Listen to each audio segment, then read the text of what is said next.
नमस्कार दोस्तों, स्वागत है आपका आपके पसंदीदा चैनल नॉलेज बेसिस पर। गाइस, आज की जो हमारी टेस्ट सीरीज होने वाली है, जो हमारी टॉप 25 क्वेश्चंस की टेस्ट सीरीज चल रही है, उससे रिलेटेड ये 31वां पार्ट है। यदि आपने इससे पहले के 30 पार्ट नहीं देखे हैं तो वीडियो के डिस्क्रिप्शन बॉक्स में प्लेलिस्ट का लिंक दिया हुआ है, आप उस पर क्लिक करके सारे के सारे पार्ट्स जो एक साथ देख सकते हो। गाइस, आज ये हमारी टेस्ट सीरीज नंबर 31 है। इससे पहले हम 30 टेस्ट सीरीज जो अपलोड कर चुके हैं। टॉप 25 क्वेश्चंस की ये जो मोस्ट इंपॉर्टेंट सीरीज आपके एग्जाम के पॉइंट ऑफ व्यू से चल रही है। तो चलिए गाइस, करते हैं आज का वीडियो स्टार्ट। तो इस वीडियो स्टार्ट करने से पहले आपसे एक रिक्वेस्ट करेंगे, यदि आप हमारे चैनल पर नए हो तो चैनल को सब्सक्राइब कर लीजिए, बेल आइकन बटन को प्रेस कर लीजिए, ताकि जब भी वीडियो डाली जाए उसकी अपडेट आप तक पहुंचती रहे। देखते हैं हमारा पहला क्वेश्चन। मनुष्य के शरीर का सामान्य तापक्रम कितना होता है? तो जो मनुष्य के शरीर का सामान्य तापमान जो होता है वो होता है गाइज 98.4 फ़ारेनहाइट। कितना? 98.4 फ़ारेनहाइट जो है वो मनुष्य के शरीर का सामान्य तापमान होता है। तो इस प्रकार इसका विकल्प हमारा बी सही हो जाएगा। अगला क्वेश्चन देखते हैं। इंदिरा गांधी ए बायोग्राफी पुस्तक किसने लिखी है? तो इंदिरा गांधी ए बायोग्राफी जो पुस्तक है वो प्रफुल्ल जयकर ने लिखी है। किसने? प्रफुल्ल जयकर ने जो है इंदिरा गांधी ए बायोग्राफी पुस्तक को लिखा है। तो इस प्रकार इसका विकल्प हमारा डी सही हो जाएगा। चलिए देखते हैं अगला क्वेश्चन। विटामिन सी सबसे अधिक किसमें पाया जाता है? तो सबसे अधिक जो विटामिन सी पाया जाता है वो आंवले में पाया जाता है। किसमें? विटामिन सी सबसे अधिक आंवले में पाया जाता है। तो इस प्रकार इसका विकल्प हमारा बी सही हो जाता है। चलिए देखते हैं अगला क्वेश्चन। अगला क्वेश्चन हमारा कौन सा रोग मच्छरों द्वारा नहीं फैलता है? तो गाइस, इनमें से बात करें कि कौन सा रोग है जो मच्छरों द्वारा नहीं फैलता है, तो रेबीज रोग जो है वो मच्छरों के द्वारा नहीं फैलता है। बाद बाकी ये तीनों जो रोग दिए हुए हैं, मलेरिया, डेंगू ज्वर और फाइलेरिया, ये तीनों ही मच्छरों के द्वारा फैलने वाले रोग हैं, लेकिन रेबीज जो है वो मच्छरों के द्वारा नहीं फैलता है। तो इस प्रकार इसका विकल्प हमारा डी सही हो जाता है। अगला क्वेश्चन देखते हैं। मनुष्य के शरीर में सबसे अधिक कौन सा तत्व पाया जाता है? तो मनुष्य के शरीर में सबसे अधिक ऑक्सीजन की मात्रा जो है पाई जाती है। किसकी? ऑक्सीजन की मात्रा सर्वाधिक जो है पाई जाती है। तो इस प्रकार इसका विकल्प हमारा बी सही हो जाता है। अगला क्वेश्चन देखते हैं। मीनाक्षी मंदिर कहाँ स्थित है? तो बात मीनाक्षी मंदिर की करें तो मीनाक्षी मंदिर जो है वो मदुरै में स्थित है। कहाँ? मदुरै में मीनाक्षी मंदिर जो है स्थित है। तो इस प्रकार इसका विकल्प हमारा ए सही हो जाता है। चलिए देखते हैं अगला क्वेश्चन। अगला क्वेश्चन हमारा शांति वन किसका समाधि स्थल है?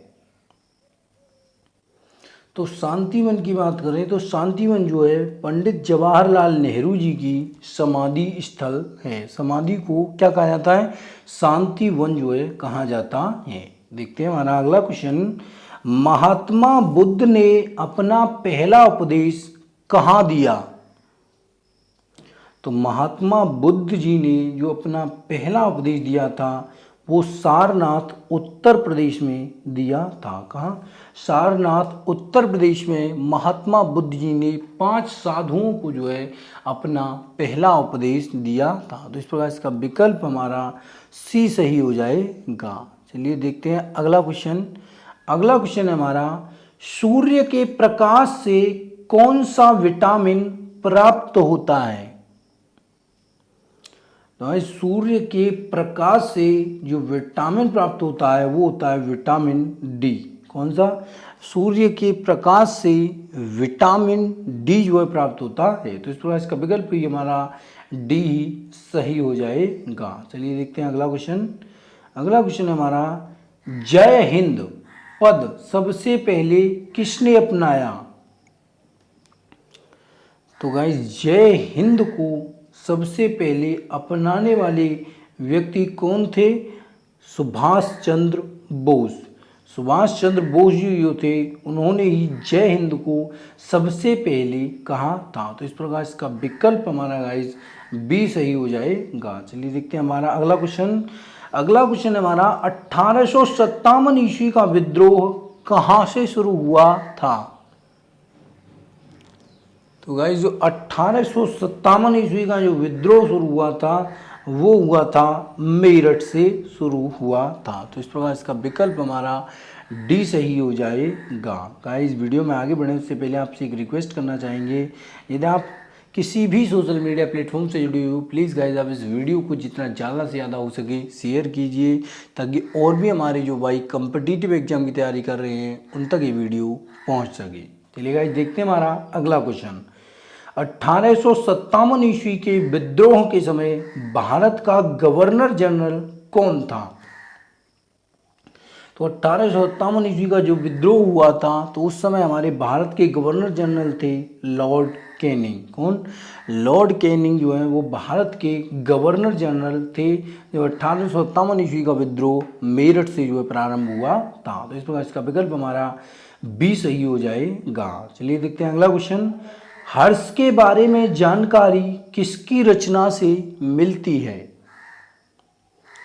तो हर्षवर्धन के बारे में जो जानकारी मिलती है वो बाणभट्ट की रचना के द्वारा मिलती है। हर्षवर्धन के बारे में जो जानकारी मिलती है वो बाणभट्ट की रचना के द्वारा जो है मिलती है। इनकी एक रचना है हर्षचरित और उसी के द्वारा जो है इनकी जो है जानकारी मिलती है। तो इस प्रकार इसका विकल्प हमारा बी सही हो जाएगा। देखते हैं अगला क्वेश्चन। अगला क्वेश्चन हमारा संगम काल में निम्नलिखित में से कौन सा स्थान वस्त्र व्यापार का एक महान केंद्र था?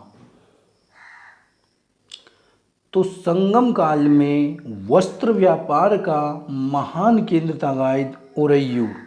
संगम काल में उरैयूर जो था वो वस्त्र व्यापार का एक महान केंद्र था। तो इस प्रकार इसका विकल्प हमारा बी सही हो जाएगा। चलिए देखते हैं हमारा अगला क्वेश्चन। निम्नलिखित में से कौन सी प्रथा संगम काल में प्रचलित थी? संगम काल में प्रचलित यदि हम कथाओं की बात करें तो दास प्रथा जो है संगम काल में प्रचलित नहीं थी। सती प्रथा थी, वैवाहिक कर्मकांड थे और वेश्यावृत्ति, ये तीनों ही प्रथाएं जो है संगम काल में प्रचलित थीं, लेकिन दास प्रथा जो है वो संगम काल में प्रचलित नहीं थी। तो इस प्रकार इसके विकल्प जो हो जाएंगे हमारे सेकंड, थर्ड और फोर्थ। इसका मतलब इसका विकल्प हमारा बी जो है वो सही हो जाएगा। चलिए देखते हैं हमारा अगला क्वेश्चन। अगला क्वेश्चन हमारा विश्व की सबसे बड़ी झील कौन सी है? Very very most important question है गाइस। तो विश्व की जो सबसे बड़ी झील है वो है कैस्पियन सागर झील। कैस्पियन सागर झील विश्व की सबसे बड़ी झील है। तो इस प्रकार इसका विकल्प हमारा बी सही हो जाएगा। देखते हैं अगला क्वेश्चन। निम्नलिखित में से कौन रिजर्व बैंक की मौद्रिक नीति का घटक है? तो रिजर्व बैंक की मौद्रिक नीति के हम घटक की बात करें तो रिजर्व बैंक की मौद्रिक नीति का घटक होते हैं बैंकों की दर, खुली बाजार कार्यवाही, लोक ऋण और लोक राजस्व, ये जो है नहीं होते हैं। यानी बैंकों रिजर्व बैंक की जो मौद्रिक नीति है उसके दो घटक हैं, बैंक दर और खुली बाजार कार्यवाही। तो इस प्रकार के जो विकल्प हो जाएंगे वो हो जाएंगे फर्स्ट और सेकंड। तो इस प्रकार इसका विकल्प जो हो जाएगा हमारा सी सही हो जाएगा। चलिए देखते हैं हमारा अगला क्वेश्चन। अगला क्वेश्चन हमारा पोलैंड की राजधानी कहाँ है? तो गाइस बात करें पोलैंड की राजधानी की तो पोलैंड की जो राजधानी है वो है वारसा में। कहाँ है? पोलैंड की राजधानी वारसा में है। तो इस प्रकार इसका विकल्प हमारा ए सही हो जाएगा। चलिए देखते हैं हमारा अगला क्वेश्चन। येन किस देश की मुद्रा है? तो येन जो है गाइस वो जापान की मुद्रा है। किसकी? येन जापान देश की मुद्रा है। देखते हैं हमारा अगला क्वेश्चन। अगला क्वेश्चन हमारा भारतीय संविधान के किस अनुच्छेद के अंतर्गत जम्मू और कश्मीर को विशेष राज्य का दर्जा दिया गया था? भारतीय संविधान के अनुच्छेद 370 के अंतर्गत जो है वो भारतीय जो जम्मू कश्मीर राज्य है उसको एक विशेष राज्य का दर्जा मिला हुआ था, लेकिन अभी ये जो दर्जा जो है वो समाप्त कर दिया गया है और धारा 370 को ख़त्म करके जम्मू कश्मीर को दो भागों में, जम्मू कश्मीर और लद्दाख में तोड़ दिया गया है और दोनों को ही केंद्र शासित प्रदेश जो है बना दिया गया है। तो भारतीय संविधान के अंतर्गत जम्मू और कश्मीर को जो विशेष राज्य का दर्जा दिया गया था वो अनुच्छेद 370 के अंतर्गत दिया गया था, लेकिन अभी इसको 370 को तोड़ दिया गया है और जम्मू कश्मीर दो भागों में विभाजित है, जम्मू कश्मीर और लद्दाख। चलिए देखते हैं हमारा अगला क्वेश्चन। अगला क्वेश्चन है हमारा, उत्तर से दक्षिण तक भारत की लगभग लंबाई कितने किलोमीटर है? तो उत्तर से दक्षिण तक भारत की जो लंबाई है वो 3214 किलोमीटर है। कितनी? 3214 किलोमीटर है उत्तर से दक्षिण तक भारत की लंबाई। तो इस प्रकार इसका विकल्प हमारा ए सही हो जाता है। देखते हैं हमारा अगला क्वेश्चन, पूर्व से पश्चिम तक भारत की लगभग लंबाई कितनी किलोमीटर है? भाई जितना भी डाउट होता है हम आपका सारी की सारी डाउट जो है वो एक साथ मिटाने की कोशिश करते हैं। तो पूर्व से पश्चिम तक की यदि हम बात करें तो वो 2933 किलोमीटर है। याद रखना, उत्तर से दक्षिण तक 3214 किलोमीटर और पूर्व से पश्चिम तक 2933 किलोमीटर जो अपनी लंबाई है अपने देश भारत की। चलिए देखते हैं हमारा अगला क्वेश्चन, भारत के द्वीपों की कुल संख्या कितनी है? तो भारत के अंदर जो द्वीपों की संख्या है वो है 247। कितनी? भारत के अंदर द्वीपों की संख्या 247 है। तो इस प्रकार इसका विकल्प हमारा सी सही हो जाएगा। देखते हैं हमारा अगला क्वेश्चन। अगला क्वेश्चन है, भारत के किस राज्य से कर्क रेखा नहीं गुजरती है? तो कर्क रेखा गाइस भारत के जो है 8 राज्यों से होकर गुजरती है। तो इनमें से कौन सा राज्य है जो उन 8 राज्यों में नहीं आता है? तो गाइस इनमें से गाइस उत्तर प्रदेश जो है उससे होकर कर्क रेखा नहीं गुजरती है। याद रखना, उत्तर प्रदेश से होकर कर्क रेखा नहीं गुजरती है। तो इस प्रकार इसका विकल्प हमारा ए सही हो जाएगा। चलिए देखते हैं हमारा अगला क्वेश्चन, निम्नलिखित कथनों पर विचार कीजिए। गाइस ये कुछ कथन दिए हुए हैं, इनमें से आपको बताना है कि कौन सा सही है और कौन सा गलत है।